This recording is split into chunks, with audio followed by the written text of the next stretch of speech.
Over these past 3 days on your committee chairman, Elijah Cummings. What went through your mind, Congressman, when you started to read all those tweets?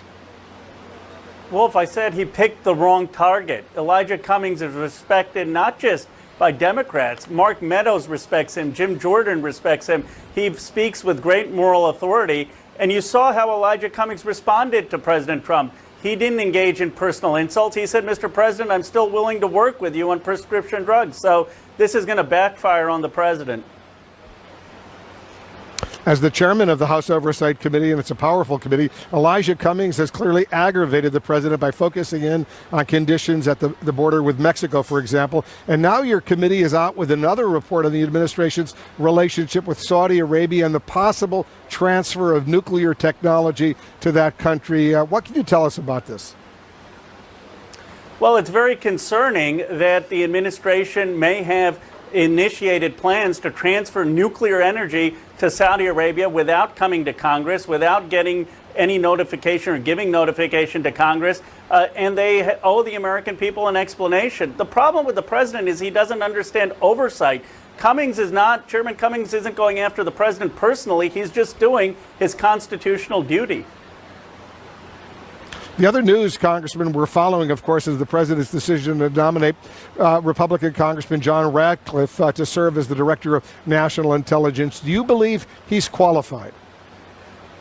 Well, Wolf, let me be very fair here. I know JohnRadcliffe. We actually did a bill together, the IDEA Act that the president signed.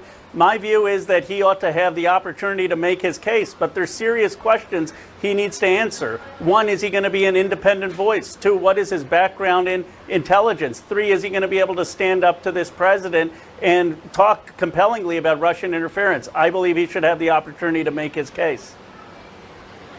On Fox News this Sunday, Radcliffe said it's going to be really difficult for anyone to rely on the findings of the Muller report. Do you think Radcliffe can be confirmed if he doesn't believe the findings, for example, of the Muller report, that those findings are legitimate?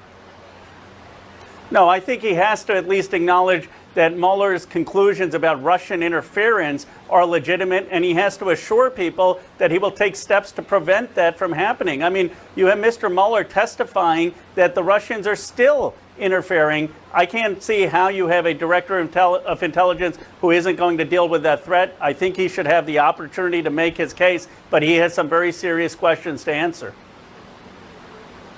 Let's turn to impeachment. You do not, at least not yet, support opening a formal impeachment inquiry, but 107 of your Democratic colleagues do want to take that step. Is the House Judiciary Committee essentially already conducting an impeachment inquiry?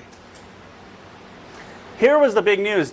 Chairman Nadler has said that he can move to formally start a hearing and impeachment inquiry anytime he wants. I think they're inching towards that. My expectation is that Chairman Nadler will do that. That doesn't require a House vote. And I expect after the court cases are resolved in the next few weeks, where they're seeking the underlying documents, that he will go forward regardless of a House vote.